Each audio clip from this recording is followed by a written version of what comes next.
Ladies and gentlemen, welcome back to On the Mic with Mike. It is the premier business radio program in the area. I'm host Mike King. Appreciate you being here with us. The views expressed here are mine, have no connection to, support of, agreement with any other host, information, or ads on ESPN or The Choice. I don't work for the stations. My programs just air there on a daily basis. Join me in this cutting edge show. We uplift the community and showcase RVA in a different way. The sound you're listening to today is different. This is different. You hear me at ESPN studios, you hear me at the Hilton, you hear me here and there. But today, messing around with Jill Chickowitz, I'm coming to you from the Chesterfield County Jail. And Jill, welcome. Hi, thanks for having me. All right, Jill, why are we here? What's the name of the program? So we are here to promote our 5th annual A Night for Scott in honor of my twin brother Scott that we lost to an accidental drug overdose. And the name of the program is? Mike King Radio? No, not my show. I like my organization. Okay, so your organization and then it's the program organization, here. it's not a program. But this is a program Jill, here. Heart. We're progressing from the Heart I program. like Sheriff Leonard do that. That's not my job. We're in the Heart program. Okay. Chesterfield County Jail. There we go. I All didn't right. want to steal anyone's thunder. We ain't stealing Sorry. thunder here. All right, so Okay. so Sorry. we got Ben is on to the left. We got Carol Williams who's here with us. She's part of Jill's crew. Jill, we got the sheriff here, Mike King, and we got Ryan with us. Sheriff, let's kick it off and tell us about the program here. What's Heart? Right. Steven. That's it? No, I'm multifaceted.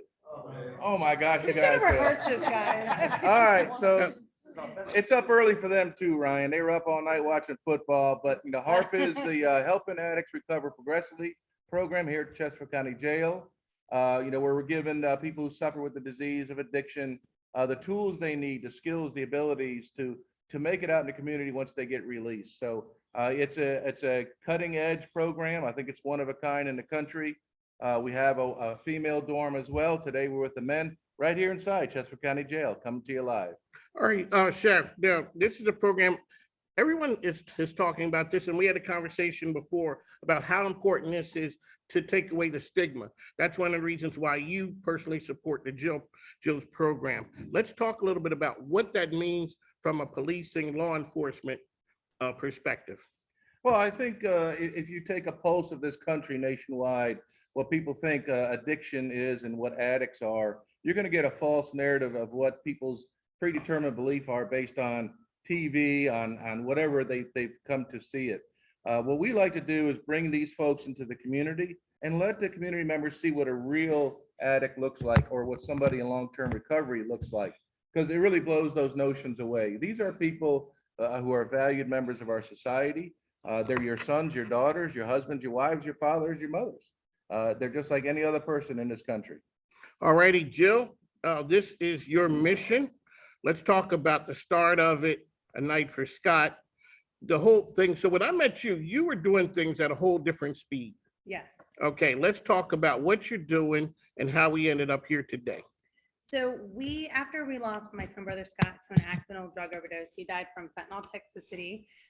We went to the McShin Foundation and we said, we'd like to start a scholarship fund. We'd like to raise money to help support those who need recovery that can't afford it otherwise. We've always partnered with McShin. We're still collaborating with McShin, but a few years later, we decided why not go a little bit bigger and start our own nonprofit called To End the Stigma. And that's the number 2, To End the Stigma, to expand our mission to work with a little more with adolescents struggling and to end the stigma associated with addiction. So people will get help in otherwise. Alrighty, Jill does not roll solo. Never. Nope. Nah, she always got a crew with her. Alrighty, so Jill, you have Ryan who's here with, now, I don't know, but Ryan is a big name. Ryan is a national treasure. He's a big, look at him shaking his head. Now He's that like, you've met him no. and heard his name, you'll see how big he is. in Okay, the world. Ryan, so the guys who are here really can't hear the story, but this is gonna play on ESPN Richmond. The folks at the table can. Tell us who you are, what you do, and why you're so involved with this organization. Mike, let me first say how grateful I am to be here this morning. Wake up, start a week, being able to see the faces of the men at Chesterfield, and more exciting for me to actually be on a version of ESPN radio somewhere. That's never happened for me, so I'm super excited about it. And before I dive into who I am, a lot of who I am is Harp, right? A lot of who I am is Richmond. I'm coming in today from Las Vegas, Nevada. That's where I live. I bounce around the country. Yes, I do a lot of national stuff, but Sheriff Leonard, I think in a sense, as humbly as he is, as such a humble man as he is, undersold Harp a little bit. Harp is transformational. What is happening at Harp, what is happening at the Chesterfield County Jail, and what is happening in Richmond, Virginia itself with the organizations that sprout up, such as Jill, they're a model for the nation, which is why I get so excited to talk about it, right? I will, any chance that I get to talk about the special stuff, really the magic that's happening in the RVA community, I do. I've written about it extensively. I wrote about it in my first book, American Fix. Actually, traveling to Richmond was one of the first things I did after I got into recovery. So, for just a qualifier, I'm a person in long-term recovery. I'm actually celebrating 7 years this week, which is just like blows my. Yeah, and a lot of that, I'm someone who never would have thought I would have made it 2 days, right? Especially when I got out of treatment and got into sober living. But I quickly got involved in advocacy and activism and community organizing and in writing, and founded a national nonprofit called the Voices Project and Recovery Advocacy Project because of the stories that I heard while I was on the road. And one of the most impactful moments for me that I hold near and dear to my heart over the last 7 years was my visit to Richmond and meeting Sheriff Leonard and meeting, I think it may have been like the second class or maybe even the first class out of Harp in the summer of 2016. It completely, it didn't just change my perspective on what was possible. It changed me as a human being, to see a community come together and really pull together and view people with addiction, substance use disorder as the human beings they are, right? And giving them the resources and the tools so that every single person who goes through the HARP program has the same shot at recovery as those of us who are on the outside do. And I've made it my mission and my goal and my purpose for the rest of my days here on earth to lift up the voices of those who are in recovery, to lift up the voices of people on the ground who are doing this good work. And, nothing gives me more gratitude or pleasure to be able to sit here and see the success of the HARP program. If we don't come together as a community and the people who are listening to this or may watch this, if they don't come to the table and support Sheriff Leonard, if they don't support organizations and events like A Night for Scott, like none of this is possible, right? None of this is possible. We're on the cusp of another historic high in terms of overdose deaths. We know that resources are scarce, right? We know that where we don't have government funding or we don't have the type of capacity that we need to treat this as the brain disease that it is, and giving people resources, that community partners need to step up. So every single person has a role to play. And my goal in coming to Richmond and my goal in joining here today with you and the work that I do with Jill and with the sheriff and with the great participants is not to make sure my voice is front and center. It's to make sure their voices are front and center. So kind of in a nutshell, that's where my heart is. I do a lot of traveling, and Richmond and HARP is one of those places where it just doesn't feel like travel to me. It doesn't feel like a job, right? It feels like a passion. It feels like something that gives me hope. So I'm excited about the progress of the program. I'm excited about what Jill has built here. I think it's transformational. And anytime I can show up to support this crew, I'm there. All right, on the mic with Mike, ESPN Richmond. This is part of the Mike Kingdon's Radio Network, which is ESPN Richmond 106.1, that's 5 to 7 a.m. The Choice 105.3, that is gospel radio every day, 2 to 3, as well as International Business Growth Radio. I got to give a shout out to my camera partner right there. We got Sarah Lancaster. She's on the camera. She's a radio star, so she co-hosts with me. She co-hosts with me sometimes. And I'm glad that she's here with us today. All right, so here, Jill, there's 1,000 nonprofits in Richmond or more. everybody doing good work. How do you get a night for Scott heard?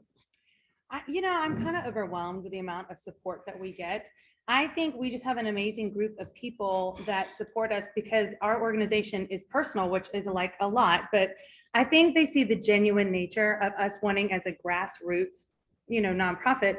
The money goes back into the community. You will see the changes that your money, your donations, and your support bring amongst where you live and the people that you live with. So to me, I feel like people know that they can see the genuine heart and the love and the support.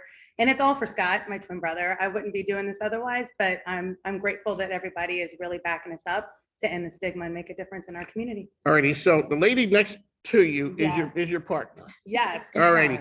Okay, so who you got sitting next to you? The lovely Carol Williams. Hello, hoo-hoo, how are you? Welcome. Carol's been But amazing. But Carol didn't roll solo either. No, she didn't. Okay, but we're gonna talk about that after we finish here. Okay. We're gonna have your son, he's gonna come and jump on the mic with us as well. Okay. So, We all brought a crew. I'm the only one rolling solo. Man, okay, I gotta get me a crew. All righty, so, I got a crew, Hey, all we're right? the Hartman. That's That's your crew. That's Come two, on. all righty. We're not So solo. what we're gonna do after this, we're gonna turn around and that way we can see us. It's kind of crazy. Yes. But we're doing this because Ryan's here with us. All right, Carol, you're out there, you really support community and organizations. Why is it so important to you? Well, I just feel like the world has been good to me and I just want to give it back. And I support Jill, I support Carl. I think what they're doing here is wonderful. All righty, Sheriff, from the policing side, from the business side, we want to take care of these gentlemen want to be, so they don't end up back here. Right. So let's talk about what that means to you. How do you go about doing that? We talked about that a little bit before when we were over at the other location. What does that mean to you personally? And then what does that mean to our community? Right. So, this epidemic, this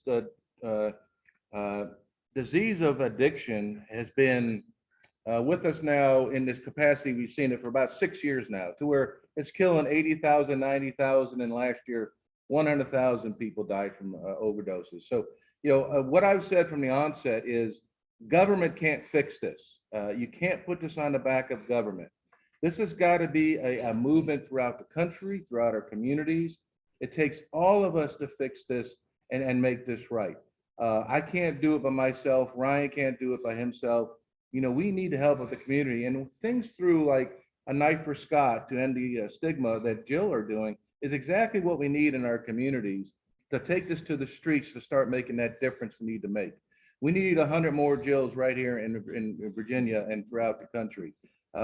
This is how you solve this problem. It's got to be a movement throughout the grassroots of our country right now. And people like Jill taking the time to take tragedy into something positive, taking the loss of her twin brother into a program that's going to save other lives is how we start doing this. By ones, by twos, by tens, by hundreds, and eventually by thousands. And then, Jill couldn't do this if it weren't for the people like Carol, who are major sponsors of this event. It takes that sponsorship to make this work in our community and throughout the country. So you can see this is so entwined with so many different aspects of our community. That's what it takes to solve this. I always say changing the world ain't cheap, easy, or free. No, sir. Somebody got to be paying for stuff. That's right. And that's the important part about it is, so Carol, thank you for what you do. All right, Ryan and Ben, let's talk to the gentleman behind us about the steps that you think that they need to take to be successful when they graduate and leave here. Sure. Let me, oh wait, behind you. You're talking to Ryan here? I'm talking to Ryan now, sir. I'm sorry. Yeah, I'm talking to It's Ryan. Ryan. Okay. I'm looking at you. I don't know if there's another Ryan there. Let me just first say, just to on dovetail what the sheriff said and what Jill said and what you said, it does take money to make sure that programs like this are successful. And it is notable that, philanthropic giving when it comes to addiction and recovery is almost abysmal across the country. Like it is small comparative to heart disease or cancer or AIDS research, right? I mean, these are, tens and tens of billions of dollars a year.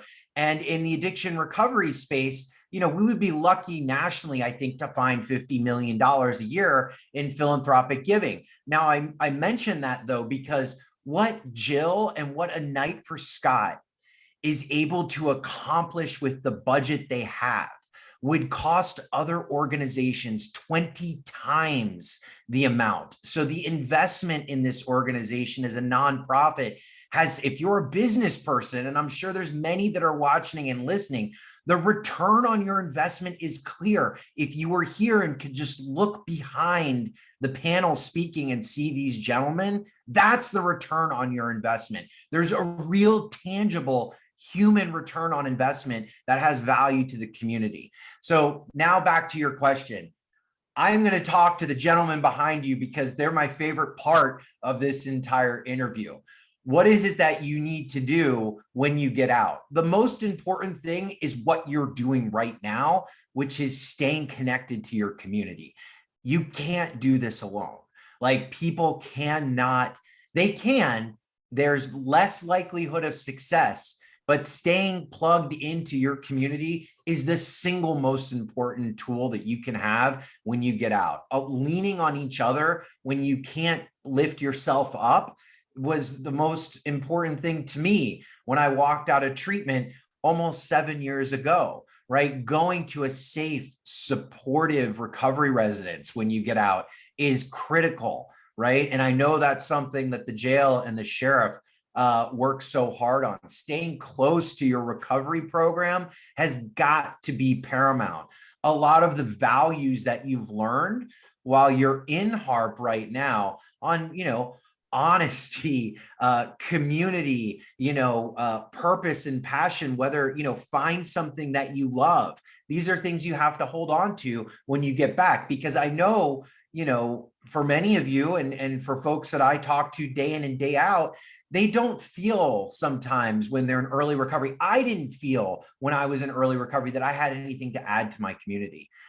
I can say with confidence that each and every one of you have a gift and something to offer back to the RVA community. Some of you have a gift that you may be able to offer to the country or even to the world. It's just finding that gift, right? And what that craft is.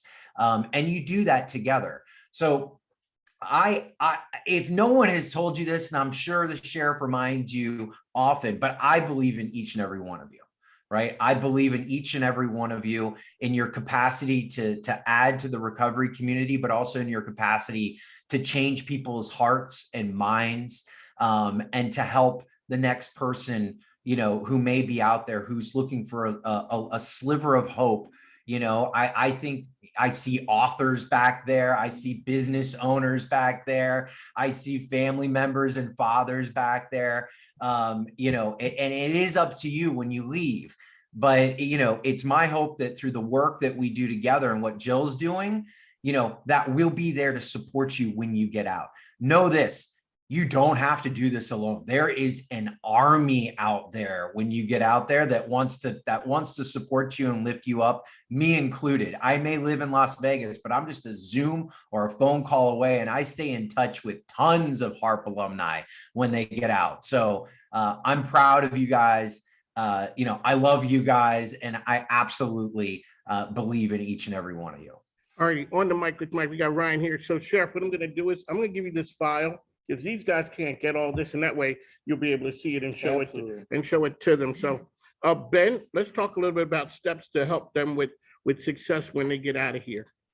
I think Ryan hit it on the head. They just need to continue doing what they're doing right now. These guys are in here working hard. The authentic peer-to-peer recovery model has been proven to work. And, these guys are in here working hard each and every day. They could be doing something else. They could be out just playing cards and doing time. And instead they're in here grinding on themselves, right? Holding each other accountable and setting them up for the best success when they get out of here.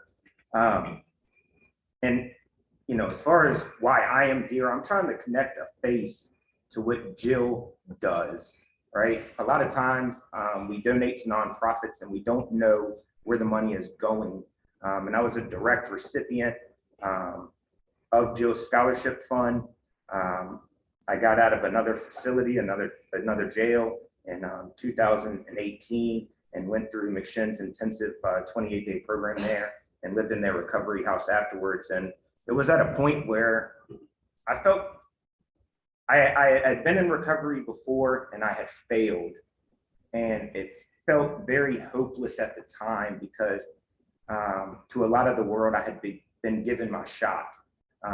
Yet I was back in the same jail that I once got out of. And I didn't have any resources. I didn't have any insurance, and I was out of options.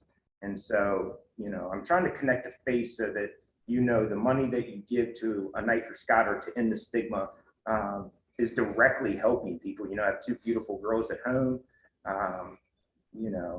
mother, father, right? I'm a normal person that made some bad choices and, unfortunately suffered from the disease of addiction. And, my message has been the same since I started working with Jill. And I can't reiterate it enough that, every addict can recover. I'm not anything special. There's millions of people that have done this before me. And I just want to make sure that the world knows that, right? Every addict can stop using drugs, lose the desire to use, and create a better life. So I'm honored to be here, man. I haven't met any of these guys before, but they're all my brothers.